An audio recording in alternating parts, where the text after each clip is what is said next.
Hi everyone, welcome back to my channel, or welcome to my channel if you're new here. I hope you're all doing so well. Welcome back to another true crime and makeup episode. Oh yeah. Today we are covering a horrific monster.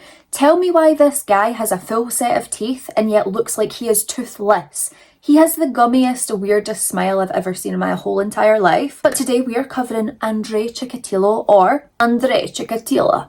That's my Ukrainian voice. This man is so batshit crazy. I can't even begin to sum him up, so I'm not even going to try. Let's just say it's going to be a long one. We've got a lot to get through and he's horrific. And this case is definitely going to be one that will stay with you. Before we jump into the video, please make sure you are subscribed, get that notification bell on so you don't miss when I upload, which is twice a week, every single week, with a brand new interesting true crime case. If you are new here, hi, my name is Anna. I am a certified yapper.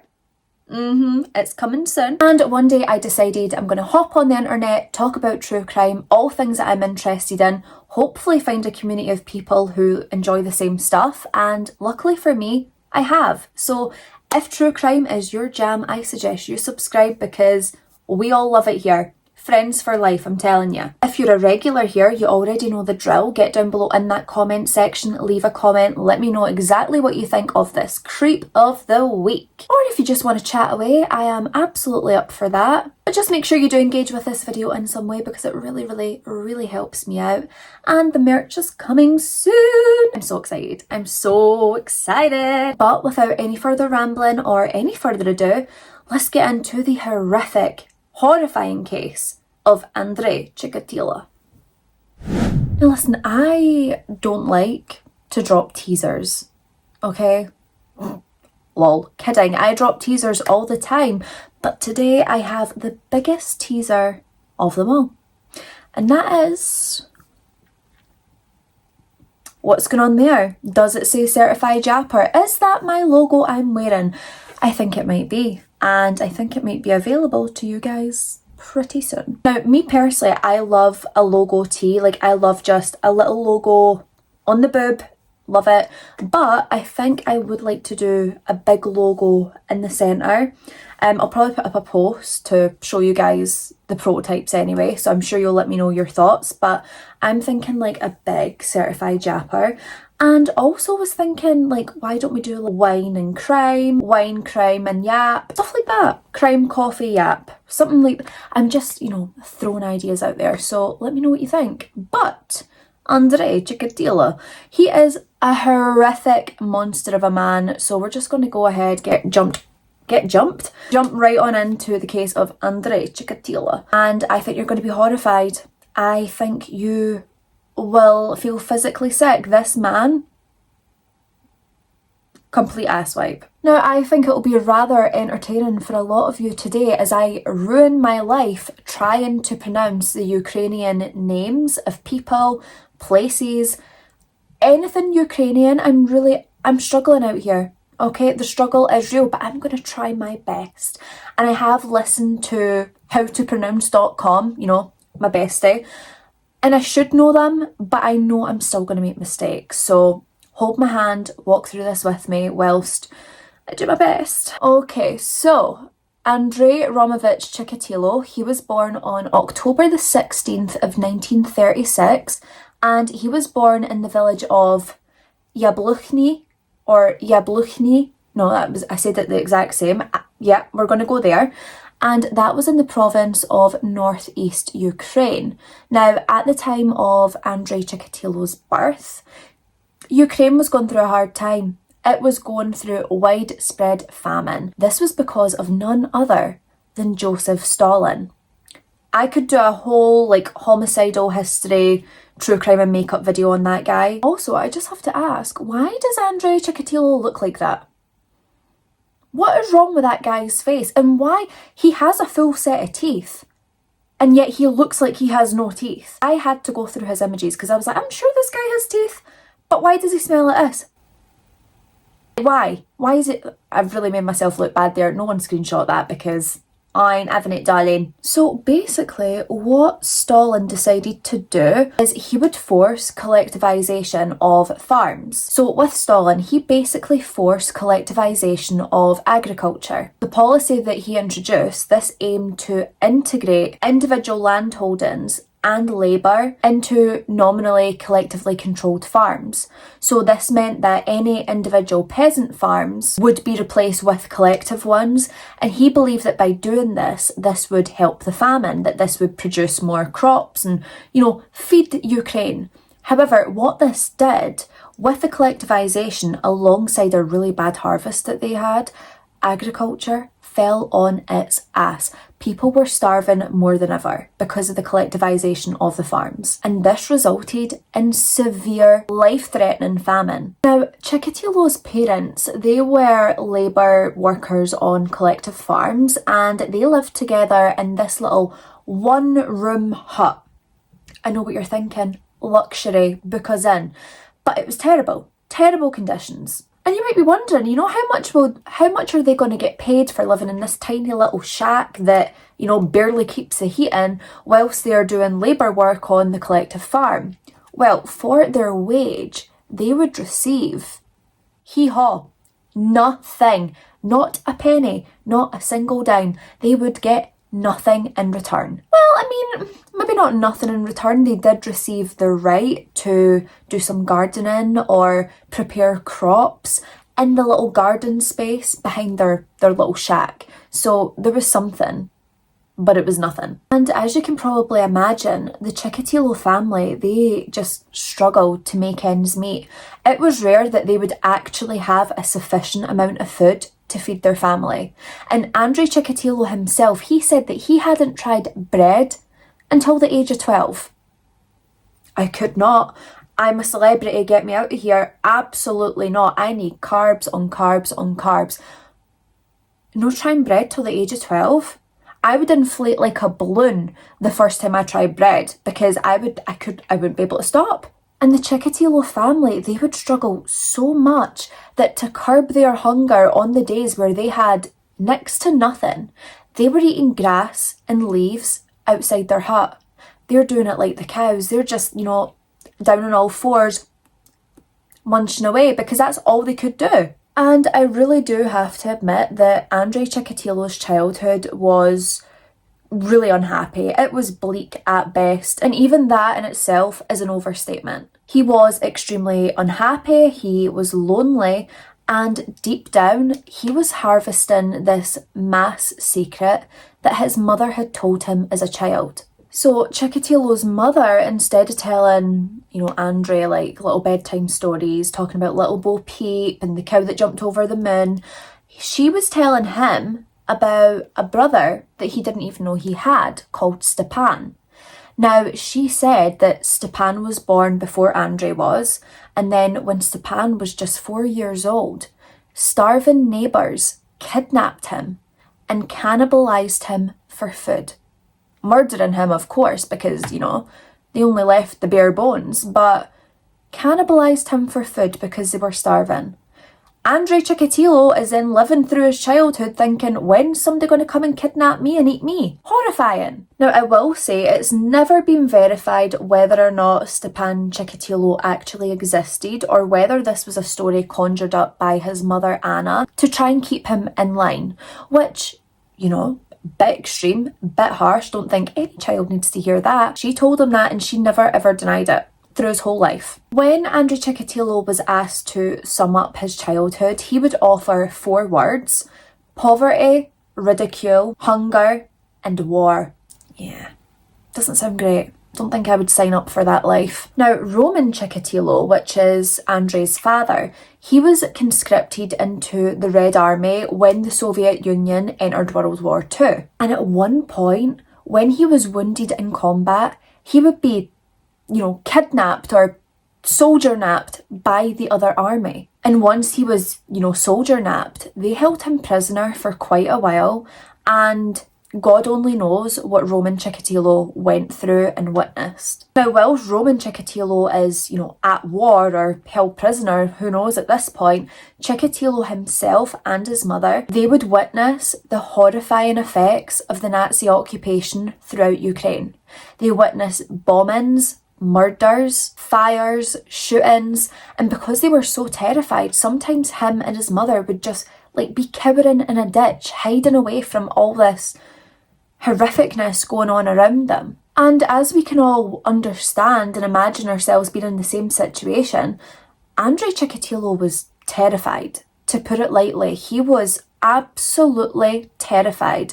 Now, with his dad being away at war, this meant that Andrei could share his mother's bed, so he wouldn't be sleeping alone, and if he had nightmares, his mother's right there. But he was a chronic bedwetter. Yeah, he was just spraying everywhere. And one night he accidentally peed all over his mother. And Anna freaks out, jumps up out of the bed, is shaming him, berating him, and even starts to beat him for peeing all over her. And listen, I get being a little bit crabby if you get peed over.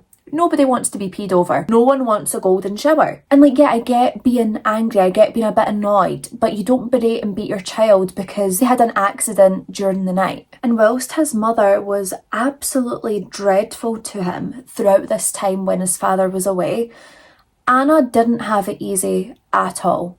She was brutalised in many ways herself.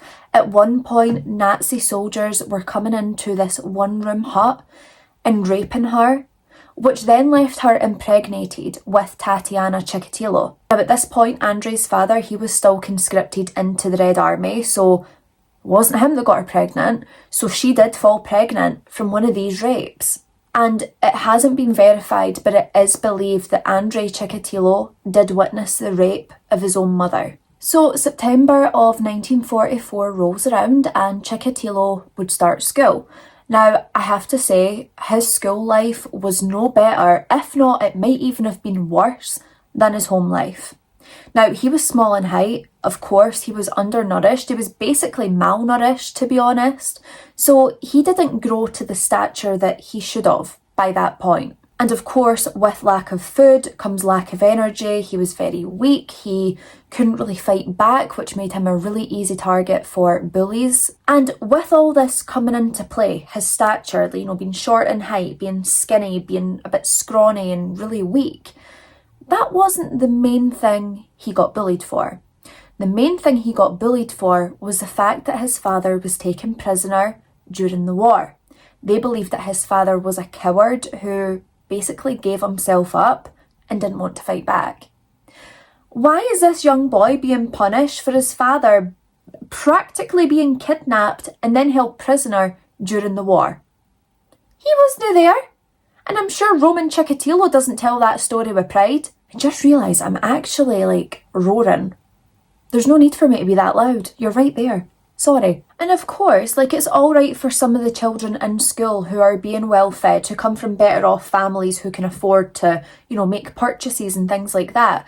But what they're forgetting is he was small, his stomach was bloated, he was a weak-statured little boy because he was literally starving to death. Really, if he was left starving that long, he very well might have died. And even in school, he would faint due to starvation, and yet these bullies just kept coming for him. Now, despite Anna, the mother, being very berating and beating Tatiana and Andrei, Tatiana did say that Roman Chikatilo was a very, very kind man and a very great father. And to get away from the horrificness that he was going through at home, Andrei Chikatilo, he found himself really delving into reading, also memorising data. Teachers in his school said that he was an excellent student, he was a promising student, and probably one of the best that they had. At the age of 14 years old, he was appointed the chairman of the school newspaper. When he was 16, he was appointed the chairman of the People's Communist Party Committee. And even though learning didn't come easy to Chikatilo, even though he struggled to grasp certain subjects, he put so much effort and dedication into his learning that he would become excellent. He would be the only student from his collective farm to finish high school with excellent top grades. I mean, it was pretty amazing for him. We hate him as time goes on, but I can appreciate his childhood was difficult and really hard, but it will never excuse what he does in the future, because he turns out to be a horrific, monstrous human being. But I can understand that his childhood was difficult and he went through things that no child should have to. Now, I'm not sure if it was, the pressure at home or school or the bullying from his peers, but over time, Chikatilo, he became extremely depressed. He was full of self-hatred, he was isolating himself, and he felt like he had to prove himself to other people, which he really struggled to do because redeeming qualities, there's not many. And then things got really hard for Chikatilo. Hard is probably not the right word. Things got difficult for Chikatilo when he was going through puberty, because this is when he would come to the realisation that he was impotent. So he really struggled to get or sustain an erection. And this in itself caused deep levels of self-hatred and really made him isolate himself and have zero confidence. Now, when Chikatilo was 17, right, he falls for this girl, as we all do. We fall for people in high school and stuff like that. So he falls for this girl, but he was far too nervous to speak to her. And the fact that little Andrei wasn't working, that was going to let him down in the long run as well. So when he thinks he doesn't stand a chance with a girl his age, he would attack an 11-year-old little girl who was friends with his little sister. He wrestled this little girl to the ground, and then when she was struggling and squirming and trying to get away from him, kind of shouting for help, he ejaculated in his pants. Alert the people, this guy needs imprisoned right away, or, taken off the earth. But that's not my call. So Chikatilo, after this stint, he's like, damn, I better get the heck out of Dodge and, try and pull my life back together. So he applies for the Moscow State University. He passed the entrance exams with good to excellent grades, but these were deemed not good enough for entry to the university. So how good do these grades have to be? Excellent to superior? Possibly? I don't know. Or could they just sense that he was a weirdo and they were like, I don't want him on this university campus, because I'd understand.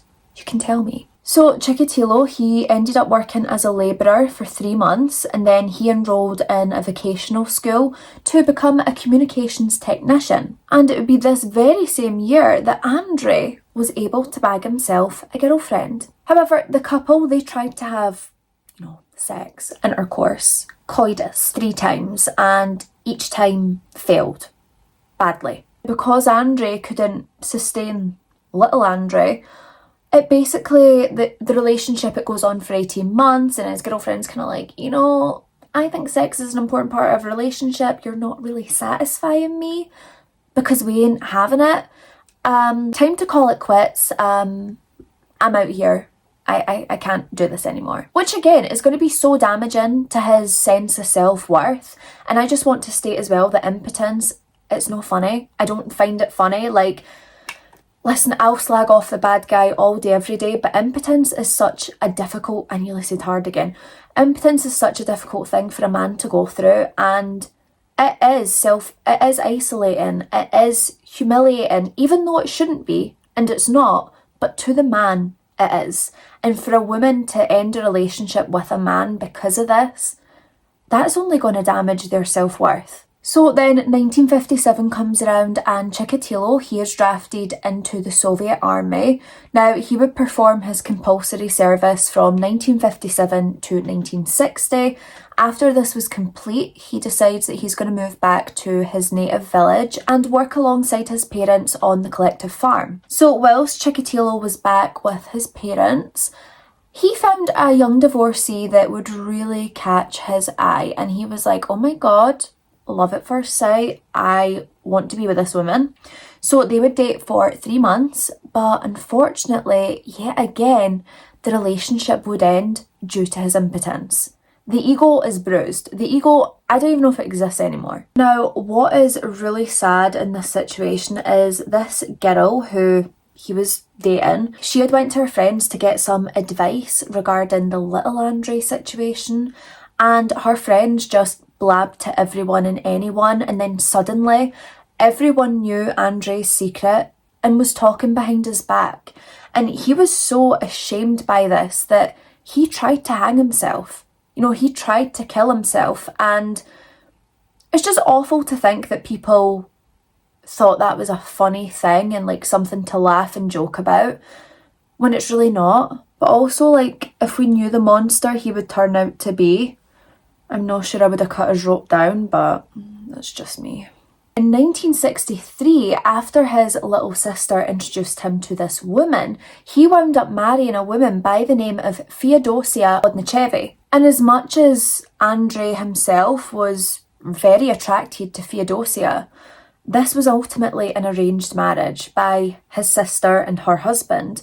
But, you know, Andrei's taking it because no one else is lining up to marry him. Now, lucky for Andrei in this case, Feodosia, she was really understanding about his condition, his impotence, and she knew that sex would be, you know, basically non-existent or rare, if that. But she really liked him and she was willing to make the marriage work.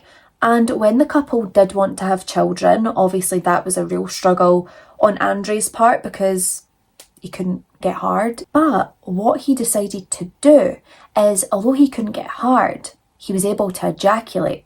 So he ejaculates over his fingers, and I can't believe I'm saying this on camera. He ejaculates over his fingers and then inserts them into Feodosia, and she fell pregnant.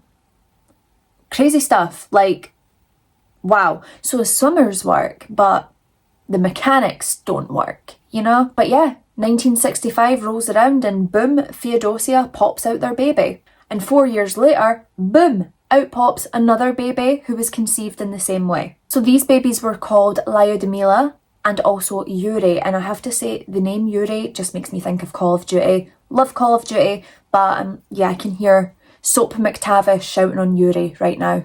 Yuri! Kind of sounds like him. Or it kind of sounded like Ozzy Osbourne as well. Sharon! No, Sharon! I don't know. So let's just hop back a second to 1964. Andrei Chikatilo, he would enroll at the Rostov University where he would obtain his degree in Russian literature and philology. Now he was able to obtain these by 1970 and then he went on to get a teaching job, which, you know, was kind of in the realms of what he wanted to do. Sort of. So he started working as a teacher at a vocational school and he was working as a teacher of Russian language and literature. So a good job. I have to be honest, Andrei Chikatilo, he was not a good teacher by any means. Like, he knew what he was teaching, but he couldn't effectively teach. He couldn't engage his pupils to make them want to learn, and honestly, they just kind of mocked him, like made fun of him, and he could not keep a classroom under control for love nor money. Sorry if you see me looking around, I thought I seen my cat, but I don't. Spirits. One of Chikatilo's main jobs whilst working at this vocational school was to make sure at night all the children were in their designated dorms. Now he loved this because he was hoping at the time that he went to check on the students, maybe they would be getting undressed and redressed for bed. And he would often peek in through their windows, try and look through cracks in the doors, just to see the pupils naked. Now one time when Chikatilo is perving on these students, he sees two students having sex, girl and boy, and he became furious and enraged. And the reason for this was because a 17-year-old was doing something that he, as a 30-year-old male, could not. That's what infuriated him. Now, in May of 1973, this is when Andrei Chikatilo would commit his first known sexual assault on one of his own pupils. This was a 15-year-old girl. He grabbed this 15-year-old girl and he starts to grope at her breast, he grabs her genital area, and when she's struggling to get away and trying to push him off and, you know, beg him to let her go, this is when he would ejaculate.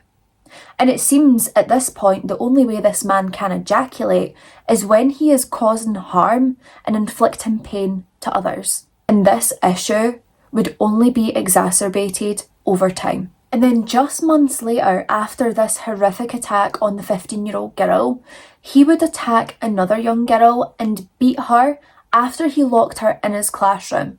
And how this gummy creep was getting away with this, I don't know. And the thing is, when he wasn't attacking his own students, he was playing with himself in the classroom whilst the students were near him. And the teachers knew about this. They even witnessed it, and yet he wasn't punished. Andrei has little Andrei out in the class fiddling away in front of these pupils, underage pupils. Nothing being done. Now, even though the teachers had witnessed this and decided not to punish him, ultimately children were complaining to parents were then complaining to the school, and this left the school with no other option but to say to Andrei, listen, you either resign or you're fired. And I think you can guess what option he chose. But ultimately, that school should have took the proper action. They should have called the police and they should have gotten charged. Why are they letting him dictate whether or not he gets in trouble for his hideous actions? So Chikatilo, he chooses to resign, and this didn't really matter too much because he had another teaching job lined up 47 miles away from Rostov. Now at this point, Chikatilo said that he had a very strong, insatiable desire to see children naked. He would loiter and creep around public toilets hoping to see young girls naked, and on 3 occasions, he was able to sexually assault young girls. Now, can you believe it? But in 1981, Chikatilo, he would be fired again after reports of child molestation of little boys and little girls. So why are we not calling the popo? Get the popo in, get him arrested, get him charged, get him convicted. Please. However, him being fired didn't matter too much to him because the following month he would get another job at a supply factory in Rostov, and this job required a lot of travelling, which you should definitely remember for this case. He travels a lot. It would then be on December the 22nd of 1978 that we realise just how evil Andrei Chikatilo is and just how far he will go to satisfy his own sick urges. So on the 22nd of December, Andrei would lure a 9-year-old little girl by the name of Yelena Zakotinova to an old hut that he had secretly purchased. Now, once they were inside this hut, Andrei immediately jumped on this little girl and attempted to rape her. But he couldn't get little Andrei working. You know, I will just say this little girl will be murdered, but I am so glad that this monster did not get the opportunity to rape this 9-year-old little girl. Now, devastatingly, as Yelena struggles underneath Andrei, he proceeds to choke her until she is completely unconscious, stabs her 3 times in the abdomen, and just to make sure, he chokes her again, just to ensure she is completely out cold. And then he throws her in the Grushevka River. Her body would be found 2 days later under a bridge. And listen, there was a ton of evidence that linked Chikatilo directly to Yelena's murder. There was blood spots on the fence facing of the hut that he had purchased. He had been in this hut on December the 22nd, the day that she was murdered. Yelena's backpack would be found on the opposite riverbank, and Chikatilo was described as the man seen talking to Yelena by eyewitnesses. However, it would be 25-year-old Alexander Kravchenko that would be blamed for this murder of Yelena. This Alexander is a complete POS as well, okay? He's not really a victim in this case. I mean, you know, it's a weird one, but he is an awful person just the same. So 25-year-old Alexander Kravchenko, he had served a previous sentence for the rape and murder of a teenage girl.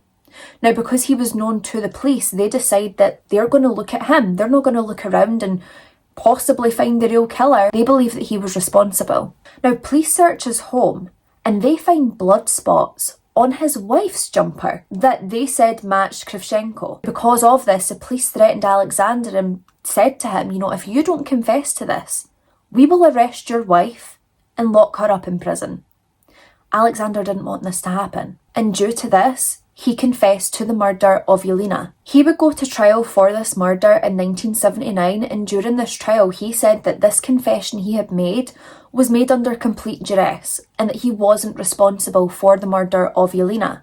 Now, he would initially be sentenced to death, which was then reduced to 15 years, which was the maximum sentence at that time. However, there was a lot of backlash from Yelena's family, her friends, her peers, teachers, everyone. Rightfully so, because this beautiful 9-year-old little girl, her life had been stolen from her. Now, because of the backlash that the investigators and police were receiving, the death penalty would be reinstated and he would be sentenced to death. So after he had been retried and convicted and sentenced to death, he was put in front of a firing squad in July of 1983 and died from a gunshot wound to the head. Now, Andrei tries to claim that during this time he was desperately fighting against his urges. He didn't want to kill. He tried really hard to not kill. And he said that he would even come home early from business trips. Because he didn't want to find himself in a position where he might find another victim. Wow, how brave of him. So he's out here saying that he was really trying his best, but did he really try? I highly doubt it. Now, Larissa Tikashenko, she would be only 17 years old when she would encounter Andrei Chikatilo while she was waiting at a bus stop. And she would encounter him on the 3rd of September of 1981. Chikatilo, he was leaving a public library, and the minute he stepped out onto the street, Larissa immediately caught his eye. Now, Chikatilo, he approaches Larissa and he starts chatting away to her, just making basic conversation. And then he says to her, do you want to accompany me to a forest near the Don River where we can, chill out, drink some vodka, relax, get to know each other? And Larissa at this point, because they've been chatting, she thinks, this is a nice enough guy. I could go a wee vodka, I'll accompany you to the river. Devastatingly, Larissa would have absolutely no idea what was awaiting her or the fact that this would be her last day on Earth. So Larissa and Chikatilo, they head toward this forest, and as soon as they get there, almost immediately, Chikatilo wrestles Larissa to the ground. He starts ripping her clothes off, and then he proceeds to attempt to rape her. And luckily, he was unable to achieve an erection, so Larissa would not be raped. But when she started screaming and pleading with him to let her go and screaming for help, hoping that someone might walk by, he takes a handful of mud, stuffs it in her mouth to muffle the screams, ultimately choking her with this mud, and then he proceeds to beat and strangle her to death. And honestly, Chikatilo is like this wild animal, this wild predator who could not resist the urge to mutilate his victim.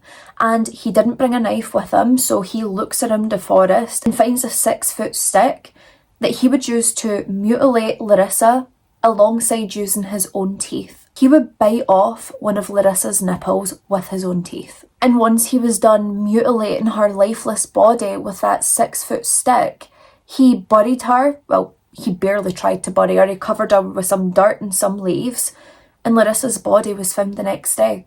Please ignore the fact that I've just had to get my dressing gown on because I am absolutely stone cold. I'm freezing. And my hands are that cold that I'm just going to take a very brief break from doing makeup till my hands warm up, okay? So on June the 12th of 1982, and this was just 9 months after the murder of Larissa, 13-year-old Lyubov Birik, she was walking home from a shopping trip when she would encounter Andrei Chikatilo. Now, this was in the village of Donskoy. Chikatilo and Lyubov, they walk for around a quarter of a mile, and this is when they come to an area that's quite secluded. It's a secluded wooded area, and devastatingly, this is when Chikatilo seen another opportunity to strike. He pounced on Lyubov and dragged her into this secluded undergrowth.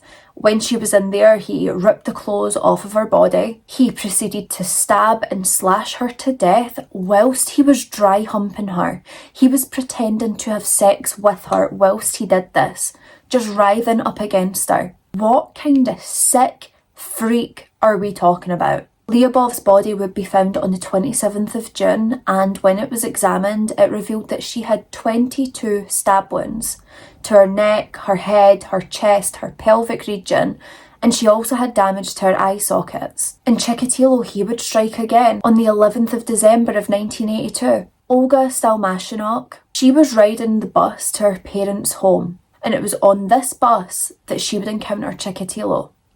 So she's chatting away with Chikatilo, everything seems normal, he seems nice, he seems friendly.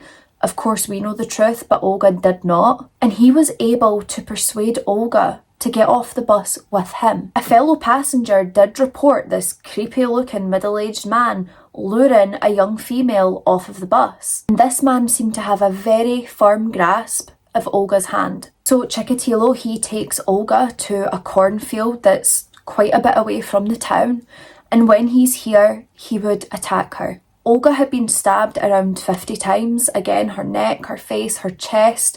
Her chest had actually been ripped open and she had been disemboweled, so her intestines as well as her uterus had been removed. Now, a Moscow police team, they would be sent to Rostov in January of 1983. They were convinced that these 4 murders were all linked to the same killer. In April of that year, that is when the body of 10-year-old Olga would be discovered, and upon examination they seen that her eye sockets also had lacerations, just like the other victims, and they were 100% certain that this was the same killer. In June of 1983, Chikatilo again would murder a 15-year-old by the name of Laura Sarkeesian, and by September, he would kill another 5 victims. Now, due to the victims found and all the similarities around the wounds, the Soviet Union, they had to acknowledge with the public that a serial killer was roaming around. Due to the horrifying natures of these crimes and the disembowelment of the victims, police originally believed that this could have been the work of a satanic cult or an organisation that was harvesting organs to sell for transplant. Either that or a very mentally ill individual. And I'm not entirely sure how they got to this conclusion, but police believed that not only was this killer mentally ill and a paedophile, but they believed he was also homosexual. So authorities, they go ahead and they check everyone that has a psychiatric inpatient record or has been convicted of homosexuality or paedophilia. Now, they go through a list of loads of men and most of their alibis would check out and they were discarded from the list of suspects. Now, there would be many intellectually disabled young individuals who would come forward and confess to these crimes. But because bodies continued to be discovered whilst they were being held, they were ultimately ruled out. But the interrogation tactics that the police and authorities were using at this time was so vicious and heinous and hands-on that 4 people, 3 homosexuals and 1 sex offender, they committed suicide after their questioning. And whilst the police at this point are so extremely frustrated that they cannot seem to find this murderer, they were able to solve 95 murders, 140 aggravated assaults, and 245 rapes. So the search that they're conducting and the questioning isn't in vain. They are still helping solve these cases that have went unsolved for so long. So then on October the 30th of 1983, the body of 19-year-old sex worker Vera Shevkin would be found. It was determined that she had been killed on the 27th of October. She had been disemboweled and all the characteristics of her wounds matched that of the previous victims. And then on December the 27th of 1983, 14-year-old Sergei Markov, he would be lured off a train by Andrei Chikatilo and he would be murdered. And he would be murdered at the rural station of Novocherkassk. This 14-year-old boy had been completely emasculated, his penis and his testicles had been completely removed, and he had over 70 wounds to his chest and upper torso. 14-year-old little boy. How anyone can do this is just unbelievable. And then in January and February of 1984, Chikatilo would murder 2 young women in Rostov's Park of Aviators. And then on March the 24th, Chikatilo, he was seen luring 10-year-old Dmitry Pashnikov away from a stamp kiosk. Now, this incident would be witnessed by a man who was able to give a description of the middle-aged man that he seen with 10-year-old Dmitry. Now, Dmitry's body would be found 3 days later, and alongside his body, they would find the killer's footprint alongside their semen and saliva. And then again on May the 25th, Chikatilo would murder another woman. And then on May the 25th, Andrei Chikatilo, he would murder Tatiana Petrosian along with her 10-year-old daughter, Svetlana. Tatiana, she had known Andrei Chikatilo for years prior. Prior to these crimes, she had known this man and she got to know this man. She might even have trusted him. And then he murdered her and her 10-year-old daughter. Now, by the end of July, Chikatilo, he had killed another 3 young women and a 13-year-old boy. And in between all of these murders, Chikatilo gradually was letting that mask of his slip in public. He would be fired from his job for theft, but of course, he denied any thieving and any sticky fingers. He claimed that he wasn't responsible, but he'd resigned from his job anyway. But that didn't matter because on August the 1st, this sicko, somehow, he must have a good resume or somebody's lying for him because he got another job as a supply clerk in Rostov. And then on August the 2nd, Chikatilo, he would murder 16-year-old Natalia Golovskaya. And then just 5 days later, on August the 7th, he would murder another young girl, and this was 17-year-old Lyudmila Alexeyeva. She had 39 slash wounds to her upper body. She had then been disemboweled, and her body was found the very next morning. When she was found, her upper lip had been cut off, and when it was examined further, they found her upper lip stuffed into her mouth. Then on August the 15th, like as you can see, really escalating now, the days are getting closer and closer together, he would murder an unidentified woman as well as a 10-year-old girl, Akmarel Sedalieva. And just 2 weeks later, the body of 11-year-old Alexander Chappelle would be found. He had been strangled, he had been castrated, and his eyes had been gouged out. And his body was found just yards away from where Alexeyeva's body had been found. And then on September the 6th, Chikatilo would strike again. He would murder 24-year-old Irina Lushinskaya. Now, on September the 3rd, the police had caught wind of Chikatilo, who he was, the fact that he matched the description of the killer, and also the fact that he exhibited some very strange behaviour.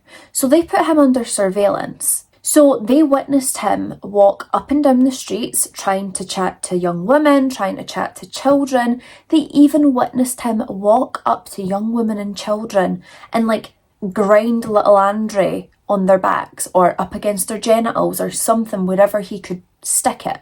So this is when they step in and they decide that they need to arrest him. Once they arrest Chikatilo, they are searching through his belongings and they found several lengths of rope. They found a knife with a 7.9-inch blade, and they also found a large jar of Vaseline. I only hope to God that this guy has some really, really dry chapped lips and that was simply all he was using that Vaseline for, but I highly doubt it. So get this right, this is crazy stuff. So Chikatilo, he had a blood sample taken from him, and his blood sample would reveal that he was blood type A. Now, from the semen that was tested at the scene, that blood type had come back as AB. Weird, right? Because we know it was Chikatilo, but how is he A and that's AB? Well, what the police didn't realise is Chikatilo is a non-secretor. So this basically means that blood group antigens cannot be found in saliva and semen. So the result determined is not going to be accurate. To determine someone like Chikatilo's blood type, they would have to have a blood sample. And if they were trying to determine it through, semen, they would have to take a direct semen sample, which they did not. So it looked like Chikatilo wasn't their guy because of this. So because of this, Chikatilo was ultimately, dog-eared. So folded down and kind of put to the side because he wasn't the killer, but he was really sus. But anyway, they arrest him and he serves 3 months in prison for stealing from his previous employer. Great stuff. Keep him in there. They don't, because they can't. And let me tell you, after this, Chikatilo, he just felt like he was invincible, and he would proceed with his murder spree on August the 1st of 1985. And on this day is when he would murder 18-year-old Natalia Pokolistova. And devastatingly, on August 27th, a young woman by the name of Irina Gulieva, she would also be murdered by Chikatilo. And both of these murders would be linked to the ongoing serial killer who was still roaming around. Now, because of everything going on and where the victims were being picked up, female officers, they were told to dress in like regular day-to-day plain clothing and loiter around bus stations and train stations in the hope that the serial killer might approach one of them and they can determine who it is. A psychological profile was developed in the meantime to sort of give investigators an idea of the kind of man they were looking for. So it was determined that this man would be between 45 and 50 years old. He would be a recluse. He was determined to have suffered through pain and isolation in his childhood. They believed that he would be incapable of successfully flirting or holding down a relationship. He likely had a good education, he would be married and be the father of children, but he would also be a sadist who suffered from impotence. And it was said that his only arousal and sexual release could come from his murders. Now, they believed that because this man was impotent, the knife that he used was like a substitute for his penis, like to get that, sensation. And they were also able to determine that this man must be someone who travels for work.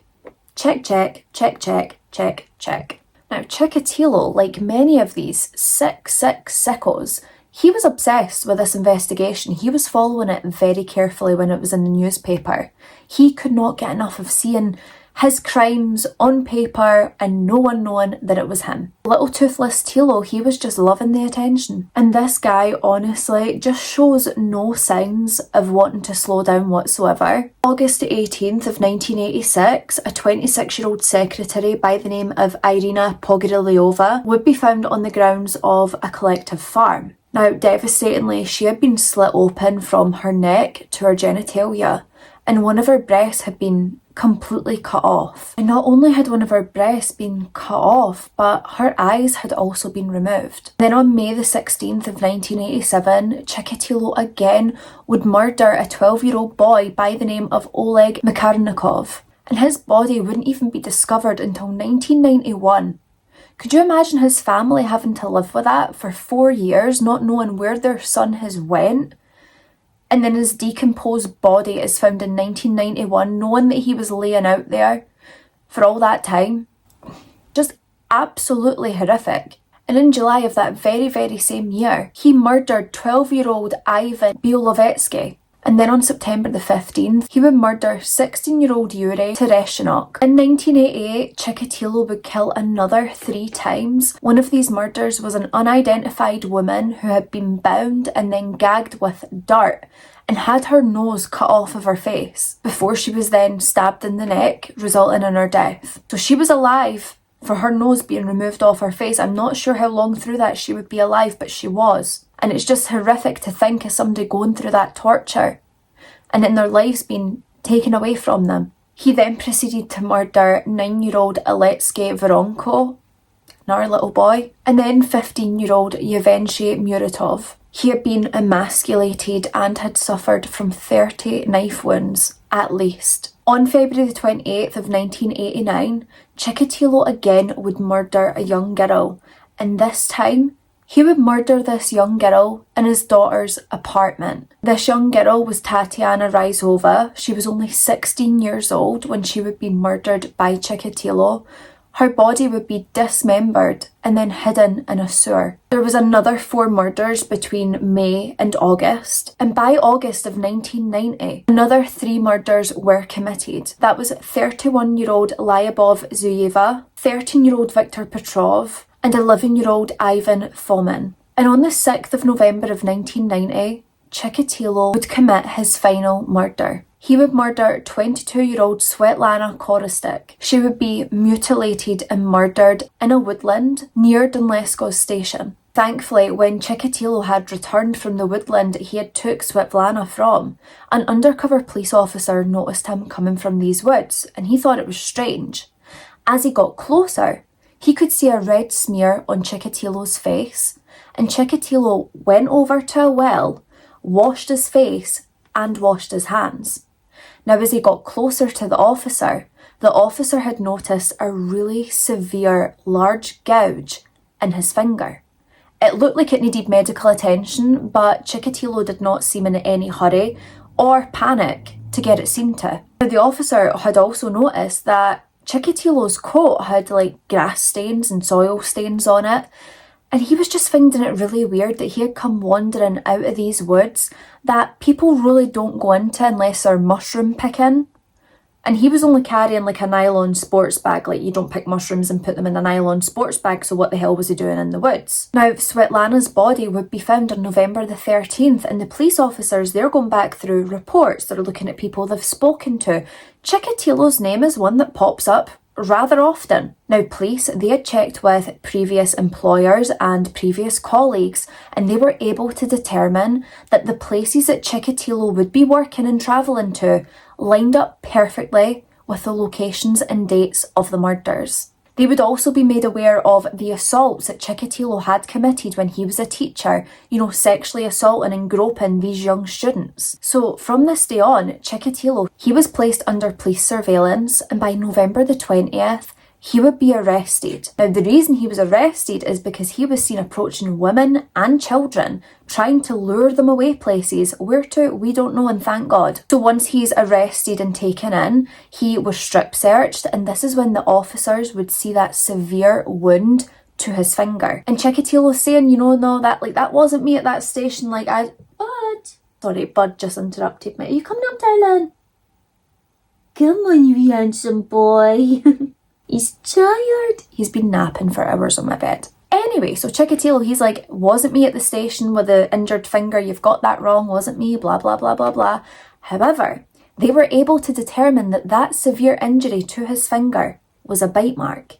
And this bite mark had come from Viktor Tishashenko. Now, Chikatilo's bone had been broken in his finger, and his fingernail had been completely removed.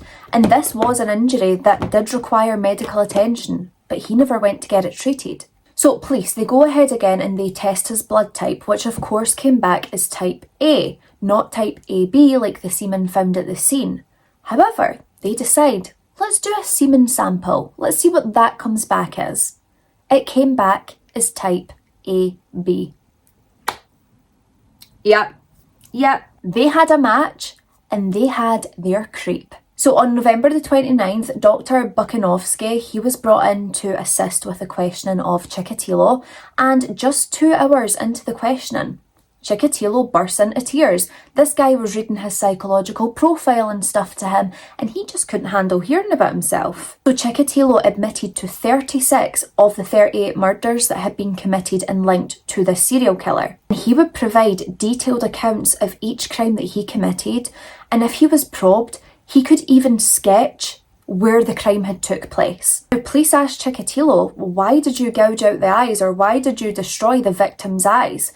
And Chikatilo had explained that he was worried that if he didn't destroy their eyes, there's Bud, but he was worried if he didn't destroy their eyes, that his image would be imprinted on them. This murderous image would be imprinted on their eyes and then bring the police to the killer. Him. He even admitted to tasting his victim's blood. Ugh. Creep of the week, I know. And he also admitted to chewing on the testicles and uteruses that he had removed from his victims. Are you helping? Are you telling the story? Now, Chikatilo did also state that on multiple occasions he would swallow the nipples or tongues of his victims. Oh, Bud just climbed up. Yeah, down here, baby. On November the 30th, Chikatilo, he would be charged with these 36 murders, and over the course of a few days, he confessed to 20 more. He would ultimately be charged with 53 murders. So Chikatilo, he went to trial on April the 14th of 1992, and he was put in this iron cage in the corner of the room, and this was basically to protect him from victims' families or outraged members of the public. Low-key, I'd leave it unlocked and I'd tell them, do your thing, do whatever you want to him. He deserves it. We know that, Chikatilo, he likes to reveal himself. He loves little Andrei getting showed off to the world. So he would expose himself a lot in court, and he would also sing socialist movement anthems throughout the proceedings. Like, the judge was trying to talk, defence, prosecution trying to talk, and he's just like, na, na, na, na. I know that's not going to be an anthem, but like, it could be. Thankfully, on October the 14th, Chikatilo, he would be found guilty of 52 of the 53 murders, and he would be sentenced to death. Chikatilo, as they always do, he submits appeals all the way up till 1994, every single one being rejected. And then on February the 14th of 1994, he was taken from his prison cell in death row, and he was put into a soundproof cell in the Novocherkassk prison. And then he was put in front of a firing squad, and he would be killed by one bullet to the head. And of course, as always, before we end this video, I do want to bring it right back around to the victims, do a whole 360, talk about the people who actually matter in this case, and that is them. Not Andrei Chikatilo, not the evil, horrendous monster that took the lives of these innocent people. The victims are the people we should be remembering from these cases, not these horrific, awful monsters. And as usual, I just want to send love and prayer to them and their families who have to live with the knowledge of what happened to them. And for the pain and suffering they endured, I am so sorry that you had to go through that. But my loves, that is the end of another true crime and makeup episode. I do hope you found this one interesting. I hope you learned about the victims. Please don't forget to leave a like, leave a comment, make sure you engage with this video in some way. If you could share it or even just share my name on the World Wide Web, that would mean the absolute world to me. I want to be doing this full time, and when I'm in my house, the schedule is going to be crisp, clear, Wednesday, Sunday. It's going to be so good. But if you haven't subscribed, please make sure that you do get that notification bell on, because I'm here for you twice a week, every single week, talking about a new interesting true crime case. Make sure you leave a comment down below to engage with the video, share it if you're feeling lucky, or even just leave my name somewhere on the World Wide Web where people might find it and come across me. Please. But that is it for today's video. Please, please, please remember, be a good person. Do not be a bad person. Stay safe. Look after each other. And I'll see you in the next one. Bye.